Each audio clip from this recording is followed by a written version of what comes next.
आपको विश्वास दिलाता हूँ, भारतीय जनता पार्टी अगर मुझे अपना प्रत्याशी बनाती है तो इस सीट को अधिक से अधिक वोटों से इस सीट को भाजपा की गोली झोली में डाल दूंगा। मैं आपको मुद्दे की बात बताऊं, मैंने देखा कि हमारी सरकार योगी जी के माध्यम से विभिन्न प्रकार की योजनाएं संचालित की जाती हैं, लेकिन मेरा अनुभव है कि जो योजनाएं संचालित की जाती हैं पात्र लोगों तक उसका पूरा फायदा उन लोगों तक नहीं पहुंच पाता है। यहाँ भ्रष्टाचार के कारण बहुत कुछ धन जो है बीच में ही गायब हो जाता है। वर्ग को, चाहे हिंदू हो या मुस्लिम हो, हर वर्ग एक साथ आकर के इस देश और समाज का विकास करेगा, तभी हमारा ये अखंड भारत का निर्माण होगा। नमस्कार, न्यूज इंडिया फर्स्ट में आपका स्वागत है। मैं आपके साथ में रविंद्र कुमार इनसा संवाददाता और मेरे सहयोगी डॉक्टर योगी प्रजापति छोटी काशी अनूपसर से। तो हम आपको लेकर के चलते हैं छोटी काशी अनूपसर में, जहाँ पर कि हम जुड़े हुए हैं गोपाल स्वरूप सक्सेना जी, जो LDAV इंटर कॉलेज के सेवानिवृत्त अध्यापक हैं और वार्ड नंबर 20 से वो सभासद भावी प्रत्याशी हैं, तो उनसे जानकारी करते हैं। तो सर, सबसे पहले आप अपना नाम और परिचय बतलाएंगे। सर, पहले रविंद्र कुमार जी आपका स्वागत है। आप हमारे घर आए, आपने हमको इस लायक समझा कि हमारी विचारधारा को समाज तक पहुंचाने का कार्य करें। हम इसमें आपके बड़े आभारी हैं। मेरा नाम गोपाल स्वरूप सक्सेना, मैं प्रवक्ता LDAV इंटर कॉलेज अनूपसर। मैंने इस LDAV इंटर कॉलेज अनूपसर के अंदर राजनीतिक शास्त्र कक्ष से मैं प्रवक्ता रहा हूँ और मैंने 42 वर्ष 41 वर्ष और 11 महीने मैंने इस विद्यालय की सेवा की है।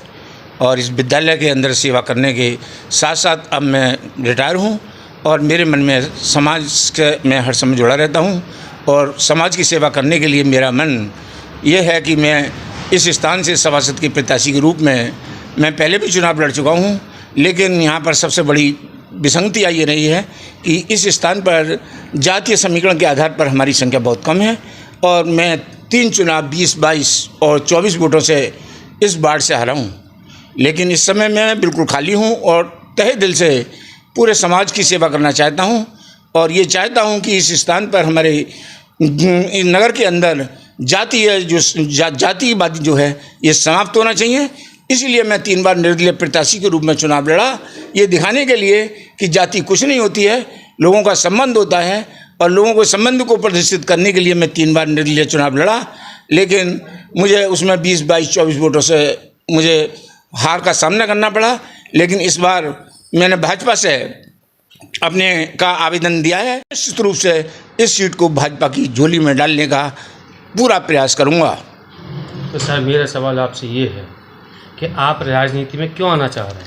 सर, राजनीति में मैं जो है क्या बहुत पहले से, मैं बता दूं आपको, 30-35 साल पहले से मैं राजनीति के अंदर मैं विद्यार्थी परिषद से जुड़ा हुआ था। जिस समय राजनाथ सिंह जी हमारे प्रदेश अध्यक्ष हुआ करते थे, उस समय मैं यहाँ का नगर अध्यक्ष था। 7 वर्ष मैंने नगर अध्यक्ष के रूप में अखिल भारतीय विद्यार्थी परिषद की सेवा की है, अखिल भारतीय विद्यार्थी परिषद की सेवा की है और मैंने बहुत मेहनत के साथ उस समय कार्य किया है। राजनाथ सिंह जी और मुझे आज आपके कहने के बाद याद आ रहा है कि हम लोग बुलंदशहर कार्यालय पर, इसके कार्यालय पर, अखिल भारतीय विद्यार्थी परिषद के कार्यालय पर एक साथ हम लेटे हुए थे और उस समय से मैं विद्यार्थी परिषद से जुड़ा हुआ हूँ और मेरे में ये गुण जो है शुरुआती से ही है। जब भी चुनाव आते हैं मैं शांति से नहीं बैठता। मैं सनातन धर्म का मानने वाला हूँ और सनातन धर्म के मानने के साथ सनातन धर्म की मुख्य विशेषता है कि सब लोग जो है क्या जाति से ऊपर उठें। तो सर, आप किन मुद्दों को लेकर के चुनाव में उतर रहे हैं?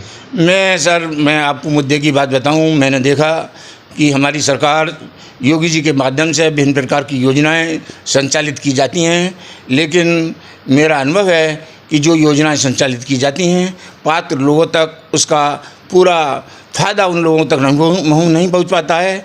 यहाँ भ्रष्टाचार के कारण बहुत कुछ धन जो है बीच में ही गायब हो जाता है। लोगों ने मुझे अपनी परेशानी आकर के इस समय भी मेरे को बता रहे हैं कि सर हमारे सामने ये दिक्कत है। तो मैं उन लोगों को जो अपनी आवाज़ बुलंद नहीं कर सकते, एक सभासद के रूप में रह कर के जनता से, सरकार से उन लोगों की परेशानियों से उसको अवगत कराना तथा उनको जो भी सुविधा मिल सकती है पूरी सुविधा दिलाने का प्रयास करूँगा और जिन लोगों की जो भी दिक्कतें हमारे वार्ड के अंदर कहीं पे जाल नहीं है, कहीं पे कोई सड़क खराब है, लोग मेरे पास से आके कह रहे हैं। कुछ लोग और भी तरह की दिक्कतें बता रहे हैं। मैं जनता जो भी चाहेगी कि जनता के अंदर सबसे पहले मेल मिलाप, कोई भी जातिवादी को समाप्त करने का मेरा पूरा प्रयास रहेगा, और जिन लोगों को लाभ नहीं मिला है उनको लाभ पहुंचाने का पूरा प्रयास करूंगा। और बीच की जो भ्रष्टाचार की कड़ी है इसको समाप्त करने का मैंने दृढ़ संकल्प करके मैं इस चुनाव में उतरने का मैंने अपना मन बनाया है। तो जैसे निर्धन व्यक्ति होते हैं, उनका शोषण होता रहता है, उसकी आवाज़ कैसे उठाएंगे आप? निर्धन व्यक्ति है जिनका शोषण होता है, जिसके अंदर जो है क्या किसी प्रकार की कोई उन्हें असुविधा हो रही है, बीच में शोषणकर्ता कौन है उसकी क्वेरी करेंगे। क्वेरी करने के बाद उसको पहले आराम से प्यार से समझाएंगे, भाई ये जो कार्य कर रहे हैं आप उचित नहीं कर रहे हैं। अगर वो उस उचित कार्य को करके नहीं मानेंगे तो शासन प्रशासन से उसकी कंप्लेंट की जाएगी, और वरना उनके खिलाफ किसी भी कार्रवाई के लिए मैं पूरा प्रयास करूँगा प्रशासनिक स्तर पर। तो सर, पिछले पंचवर्षीय योजना में आपके वार्ड में किन किन कार्यों को विकास हुआ है, और आप जो कुछ रह गए हैं कितने विकास कराना चाह रहे हैं आप? विकास तो देखिए सब नगर के अंदर थोड़ा बहुत हुआ है, बाकी नहीं तो अब भी सड़कों के अंदर गड्ढे मौजूद हैं। लोगों ने यहाँ पे जालों की व्यवस्था बता रहे हैं, कुछ लाइटों की बता रहे हैं कि इस स्थान पर लाइट नहीं जलती है, या कोई सफाई कर्मचारी इस स्थान पर नहीं आता है। तो जो भी लोगों ने मेरे को परेशानी बताई है, मैं अक्सर जो है क्या किसी भी सफाई कर्मचारी वगैरह जो भी होती हैं लाइट वाले हैं, मैं अपने पर्सनल बिहाफ पर लोगों से अनुरोध करता हूँ कि भाई इस स्थान पर ये है। मैं ये कहूँगा कि नगर पालिका को जब भी मैंने किसी प्रकार की समस्या से अपने वार्ड की अवगत कराया है तो नगर पालिका के कर्मचारियों ने मेरा पूरा सहयोग करके उस समस्या का निदान करने का पूरा प्रयास किया है। तो भारतीय जनता पार्टी यदि आपको चुनाव में नहीं उतारती है, यदि आपको आशीर्वाद नहीं देती है, तो क्या आप दोबारा से चुनाव लड़ेंगे क्या? नहीं, मुझे पूरा विश्वास है भारतीय जनता पार्टी इस चुनाव में निश्चित रूप से मुझे ही उतारेगी।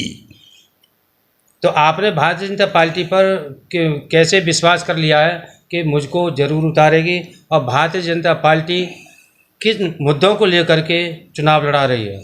भारतीय जनता पार्टी पे मैंने इसलिए विश्वास किया है क्योंकि मैं 3 बार का प्रत्याशी 20, 22, 24 वोटों से चुनाव हारा हुआ हूँ, और हमारे नेतृत्व का मोदी जी का सीधा सीधा संदेश है कि जो प्रत्याशी जीतेगा उसी को सिंबल दिया जाएगा। मैं आपको विश्वास दिलाता हूँ भारतीय जनता पार्टी अगर मुझे अपना प्रत्याशी बनाती है तो इस सीट को अधिक से अधिक वोटों से इस सीट को भाजपा की झोली में डाल दूंगा। तो आप अपने वार्ड के वोटरों के लिए क्या संदेश देना चाह रहे हैं? मैं वार्ड के वोटरों को संदेश, मैंने सब घर घर जाकर के सभी अपने मतदाताओं से मैंने संपर्क किया है कि इसीलिए किया है कि भाई कि जो जातिवादी से ऊपर उठें। हम केवल हमारा इस वार्ड के अंदर एक अकेला परिवार है, इसको मत देखिए कौन व्यक्ति, ये पर्सनल चुनाव है। पर्सनल चुनाव होने के कारण जो व्यक्ति आपके लिए मददगार हो सकता है कृपया आप उसी को मत दें। और जनता ने मुझको पूरा भरोसा दिया है कि सर अब के किसी की नहीं सुनी जाएगी, अब के निश्चित रूप से हम आपके साथ हैं, आप कैसे क्यों ना हो।